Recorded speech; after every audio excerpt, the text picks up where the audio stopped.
Hemos logrado cambio de guardia. Todavía Nuestra no me ven. sección, Ahí me ven. ahí sí. Lo hemos logrado, cambio de guardia, vuelve a este estudio con Ivo Goit. Especial Navidad. Sí, el Grinch, ponte tú. No por ti, por mí. No, por ti. Eso. Por mí imposible. Mi pobre angelito podría ser mi película. Muy de cerca la recomendación, pero... Puede ser, sí. es verdad, es verdad. En fin, comencemos. Ya nos trasladamos por mientras nomás, porque ustedes no creen que Ivo es alguien que se va a quedar en una moneda chica. Él va a la moneda grande luego a cubrir la nueva administración, pero ahora está ambientándose en la moneda Entre monedas. chica. Claro, de moneda a moneda.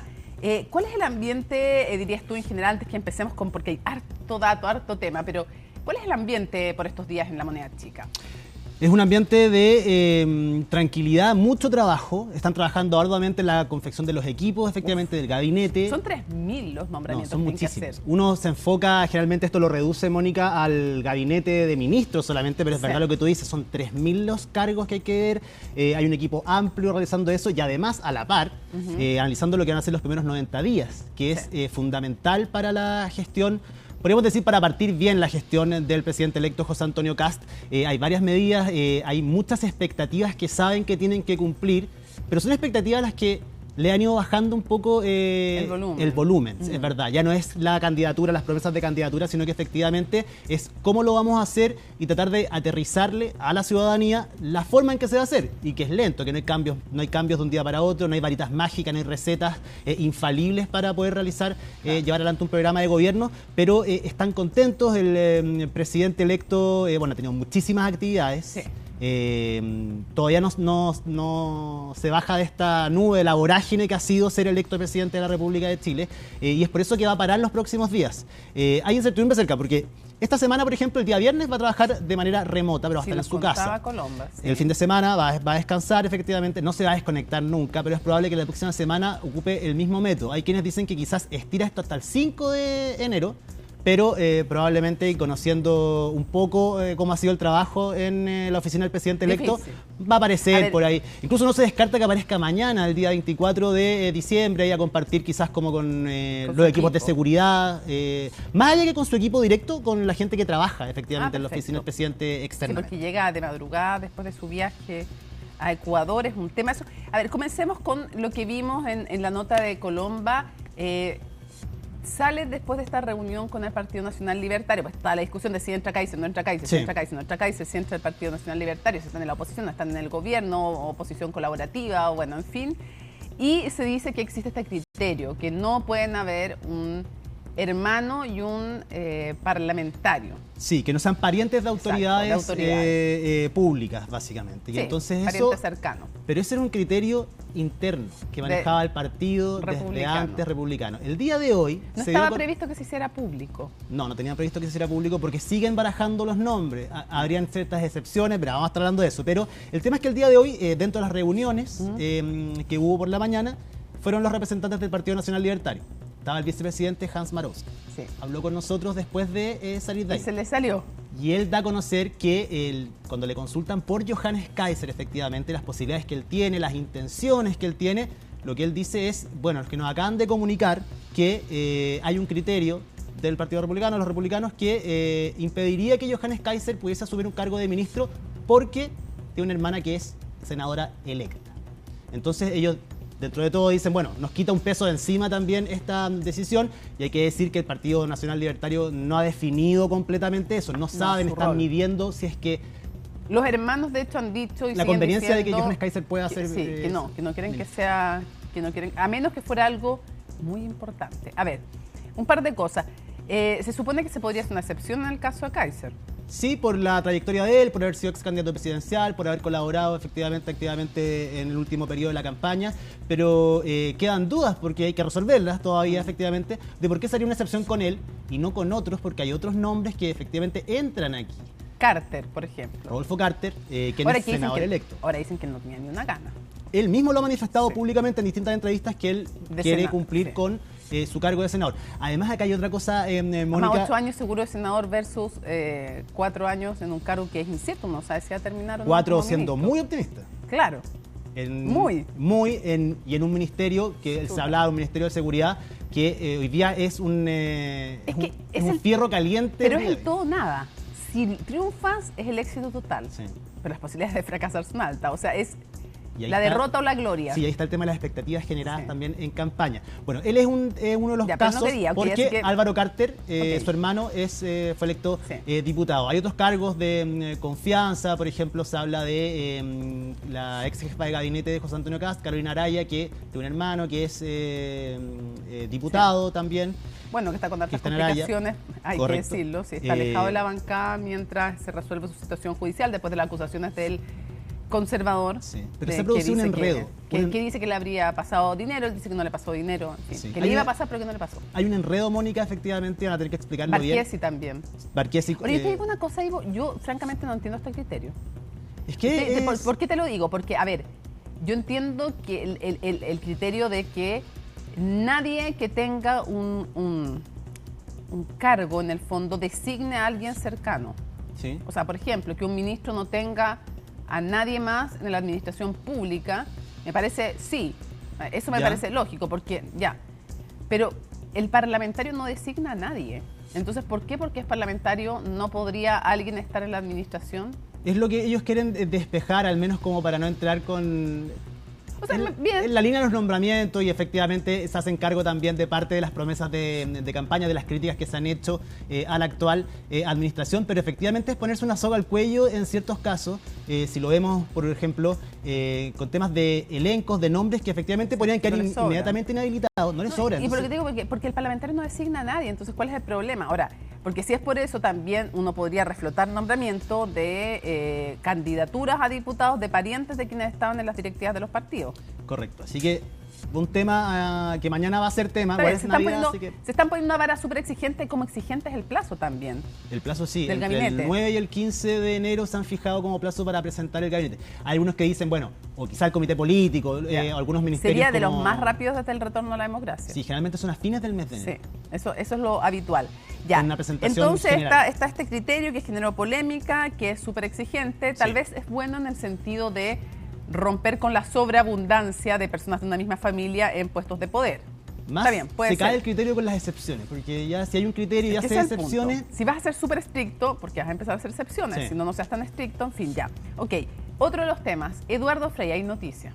Sí, es muy probable, Mónica, muy probable que el expresidente Eduardo Frei retome un cargo que él tenía ad honorem desde el año 2014, que lo cumplió entre el año 2014 y el año 2021, lo nombró Michelle Bachelet en su segundo gobierno, de embajador plenipotenciario del Asia-Pacífico. En ese cargo de embajador extraordinario, plenipotenciario, Eduardo Frei cumplía labores, por ejemplo, de seminarios, encuentros, visitas, diversas actividades a lo largo de esa región. Él renunció. Se dice ahí hay también una polémica si renunció o desde la actual administración, cuando es electo Gabriel Boric, le pidieron que dejara ese cargo. El tema es que lo dejó, porque públicamente él dijo para dedicarme a temas privados. Pero es muy, muy probable que retome ese cargo bajo la administración de José Antonio Kast. Es ad honorem, o sea, no se le paga, pero me imagino que el Estado corre con los gastos de sus desplazamientos, ¿no? Desplazamientos, y son bastantes. Son muchos los desplazamientos que tiene que hacer Eduardo Frei en esta pero con función. eso sí corre el Estado. Sí, correcto. Ya.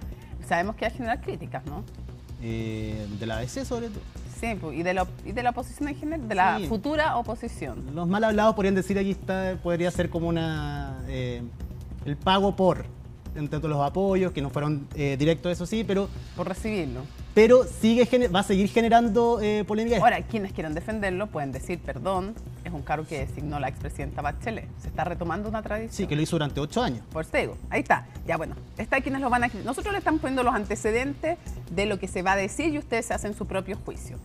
De los que están a favor y en contra. Correcto. Veamos un poquito más del gabinete. ¿Qué más sabemos del gabinete? Por ejemplo, sabemos que hay una cartera que puede que no sea tan vistosa a primera vista, pero que es súper apetecida por la cantidad de recursos que maneja en los años electorales, que no le va a tocar a este gobierno, sino hasta el final, pero en general puede ser una plataforma importante de relacionamiento, de redes, de recursos, desarrollo social.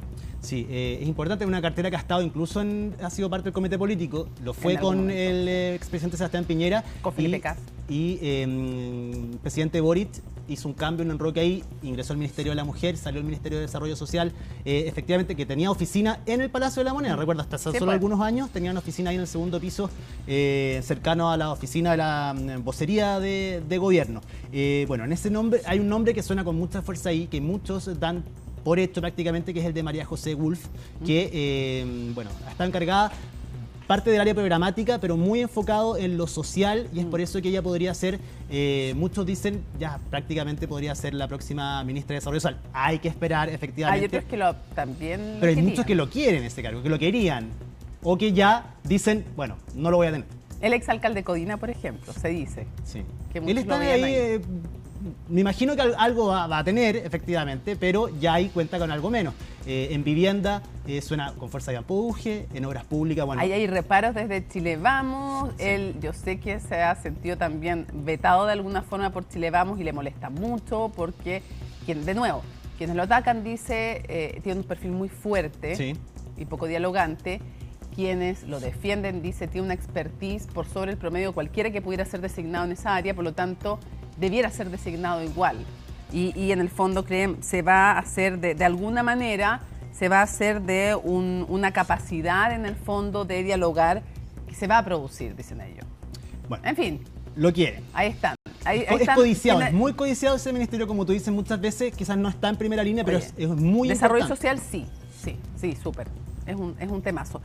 Ya, sigamos avanzando. Ya, el comité político. ¿Qué sabemos del comité político? Interior Sexpress, lo que me cuentan es que Rodrigo Álvarez y Claudio Alvarado tendrían ya lugares ahí. Faltaría definir en cuál ministerio. Yeah. Pero que esos nombres estarían dentro del comité político, algo que la UDI y la Unión Demócrata Independiente están conformes con la representación, pese a que Rodrigo Álvarez no sea militante de la UDI, pero fue históricamente militante de la UDI, más sí Claudio Alvarado, quien aparte está encargado de todo el proceso del traspaso de información entre los ministerios, y relacionarse con la actual de poder administración, establecer el gobierno, de incorporarse ya así. Ahora, muchos hablan, sí, a ver, no, cuando hablan con Jorge Quirós, diputados, parlamentarios que van, dicen estábamos hablando con el ministro de Hacienda. No estamos hablando con el encargado del área económica. Acá venimos a hablar con el ministro de Hacienda y es por eso que le venimos a presentar estos planes, esta agenda legislativa. Y si no, tal vez con el triministro. Economía, energías, entre otros. Pero yo he escuchado varios hablando de que ellos hablan con el ministro de Hacienda, con el futuro ministro de Hacienda. Ya, eso querría decir que Daza no. Se ha diluido y efectivamente en el tiempo habría que ver si es que existe alguna conversación ya más privada, pero al parecer esa opción estaría un poco más de capa caída. Sí. Ya, bueno, vamos a ver porque todo puede pasar. Acuérdate de ese cambio de gabinete icónico del expresidente Sebastián Piñera, en que iban a nombrar en Interior a Felipe Ward. Salen las declaraciones, lo cuestionan y terminan llamando por teléfono. Me acuerdo perfecto porque me di cuenta cuando pasó, en el momento que sale y habla por teléfono Blumel, termina el de ministro del Interior.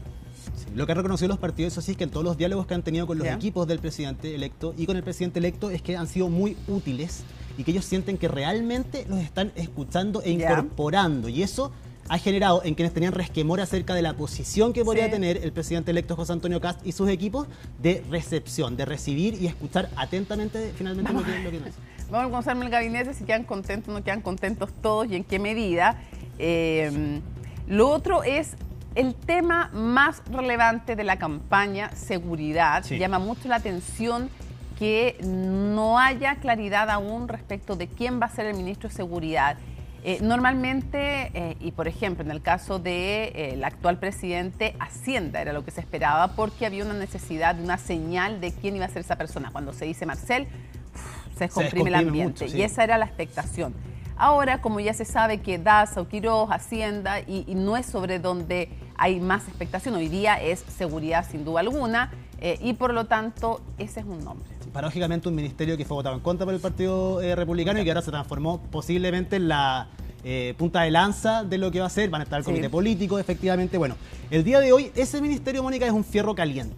Nadie quiere tomarlo. ¿En serio? Sí, está muy difícil que alguien quiera hacerse cargo de ese ministerio, por más nombres que existan, que el equipo de seguridad que trabajó en campaña con José Antonio Kast, estén esos nombres, muchos de ellos terminaron con otras labores, por ejemplo, siendo electos para el Congreso, Así que ahí se comenzaron a bajar algunos nombres, pese a que se especulaba sobre la posibilidad de que tengan que recurrir a algunos electos como senadores o como diputados para asumir ese cargo. Es algo que pretenden no hacer.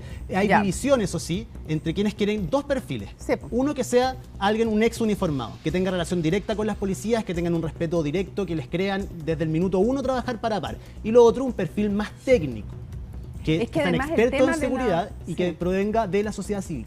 Es que el tema de las Fuerzas Armadas puede ser como súper clara la señal para la ciudadanía, pero para empezar, Fuerzas Armadas, la expertise no es la seguridad ciudadana. El orden público. El orden público. Sí pueden tener una gran expertise respecto de fronteras, / inmigración, / crimen organizado, en ese sentido ayudar en esa área, pero no en la seguridad de orden público y en la cotidiana, con la que tienen relación las policías, tanto de carabineros sobre todo, y algo así también de investigación. Entonces, y hay una sensación en algunos que algunos dicen es una estupenda señal, otros dicen a las policías no necesariamente les va a gustar que venga alguien de las Fuerzas Armadas a interactuar con ellos. Otros dicen que no va a haber problema, otros dicen que depende del perfil. En fin, pero lo que sí es claro es que hay mucha expectación sobre el nombre. Y hay un perfil que dicen, tiene que ser alguien con un peso específico. Aquí no puede ser cualquier persona, tiene que ser alguien realmente con un peso específico que desde el minuto uno comience su labor y la labor con la relación con las policías. Sobre todo porque ellos criticaron mucho, además, la actual oposición. Criticó mucho a Luis Cordero porque decían es un abogado muy experto, para justicia, pero incluso lo cuestionan en justicia, pero sobre todo no para seguridad. Correcto. Entonces lo que quieren es que sea una persona con un peso específico, grande, y que sepa navegar entre estos dos mundos. Y está bien difícil, en verdad, encontrar una persona así a pocos días. Me imagino que tienen nombres sobre la mesa, efectivamente. Rodrigo Villa, no sé, hoy día está... No sé, digo yo, en la tercera lo vimos en... Paula Catena lo entrevistó y Rodrigo Álvarez lo entrevistaron ahí. Entonces, hay aparte que juntar fuerza política, capacidad de gestión. Entonces, de los nombres que, no digo que los nombres que estén en la mesa donde está el presidente y su equipo de trabajo, pero que les gustaría, por ejemplo, a los partidos, ¿saben quién dicen que puede ser un gran ministro de Seguridad? Martín Arrau. Por la capacidad de gestión y por la fuerza política que él tiene precisamente dentro del Partido Republicano y lo que ha demostrado. Dicen que él hubiese sido un gran nombre, y además nombran también a Enrique Basaletti. Que esos dos nombres gustan mucho en los partidos, al menos. No estoy diciendo que esto sea conversado en quienes van a tomar esta decisión, pero al menos desde los partidos han dicho... Martín Arrau hubiese sido un buen nombre. Ahora en una de esas termina de ministro de Seguridad, digo yo, porque es más fácil encontrar un ministro, yo creo, de Obras Públicas que un ministro de Seguridad. Digo yo desde la ignorancia absoluta, qué sé yo, digamos. Pero en fin, ya. Al menos cumple con el perfil que espera. Sí. A ver, sigamos avanzando. Quiero preguntarte también respecto de, podemos volver después a quienes están ayudando y trabajando en esto, pero Mara Cerini, ¿qué tan seguro es que sea vocera?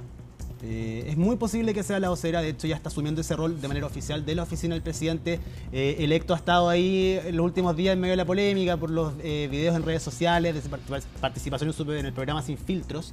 Muy fuerte, con la vehemencia con que en algunos capítulos ha enfrentado ciertos temas en específico. Lo cierto es que dicen, cercanos a ella, que eso sería ya lo más malo que le pueden encontrar. Y también que si un hombre quizás tuviese esa misma reacción, Mónica, no sería tan criticado o no estarían todos apuntando como una mujer habla de esta forma, dice garabatos en televisión. Yo creo que no es bueno que nadie los diga, hombres o mujeres. Digo, esa es mi opinión, pero en fin. Pero sigue corriendo con ventaja. Sí, y le encuentran gran manejo comunicacional, que tiene juventud, renueva los cuadros además. Pero hay que hacer un trabajo importante igual. Unos dicen a nivel político sobre todo. Claro, unos dicen puede ser un talento y un descubrimiento y una nueva gran figura, y otros dicen puede ser un isquiasiche en el sentido de que sea demasiado el riesgo. Para un gobierno que va a tener fuerte énfasis comunicacional. Están de nuevo las dos visiones, ustedes verán lo que piensan. Oye, vamos cerrando. Una de las cosas es las mesas del Parlamento, y ahí es súper importante porque básicamente quienes presiden ambas corporaciones son las figuras que manejan parte, no todas las urgencias, porque es colegislador el Ejecutivo. Hay negociaciones, efectivamente, hay conversaciones, pero yo sé, Mónica, que tú tienes una información que igual es importante, que ha salido hace muy poco, efectivamente, y bueno, tú eres incumbente dentro de esta Soy incumbente, sí, porque en el podcast, como te lo explico, estuvimos de entrevistados junto a Paula Catena a Guillermo Ramírez, presidente de la UDI, y anunció y dijo con todo muy categórico, dijo: tenemos, dijo él, los votos ya en el futuro oficialismo. Al día de hoy tenemos los votos que necesitamos para encabezar la Cámara de Diputados y Diputadas. No necesitamos a alguien más. O sea, ya tenemos los votos. Y le preguntamos... Para la votación. Sí, para la votación. Le preguntamos, y el Senado, no, en eso yo no estoy en el fondo en el teje-maneje más detallado, pero en la Cámara de Diputados ya los tenemos. Le preguntamos si había veto sobre Pamela Giles y dijo, veto para otros periodos no hay. Pero el punto es que para el primer periodo, que es el momento en que cualquier gobierno tiene que impulsar las reformas más importantes, porque va perdiendo con el tiempo capital político, después es muy difícil, para el primer periodo tiene que ser alguien del oficialismo. Esa es la postura de ellos. Obviamente que la futura oposición, el actual oficialismo, va a querer que sea de su fila.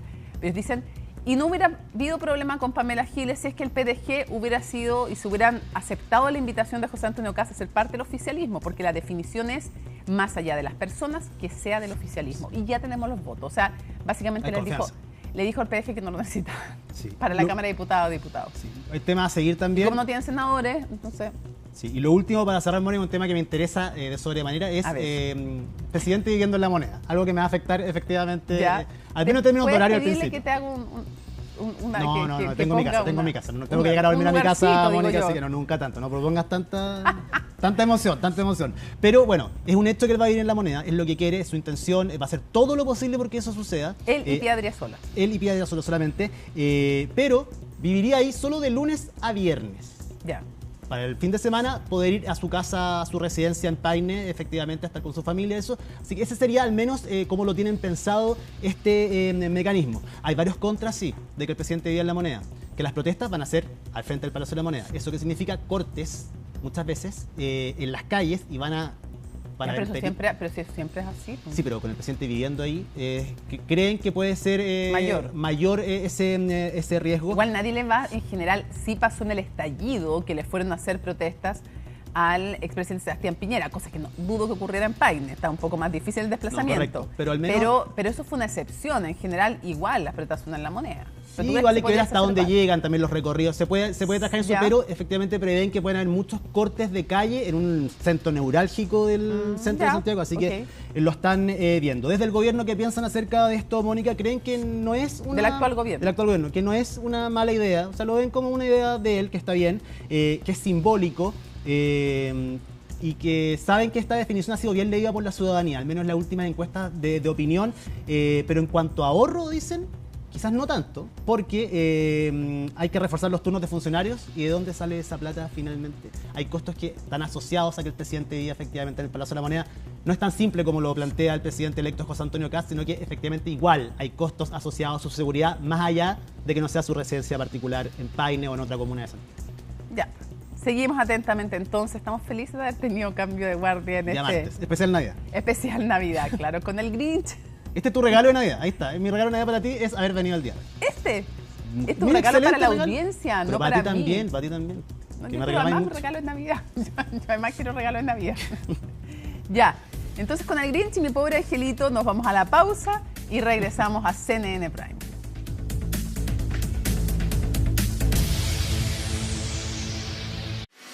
L'Oréal Group.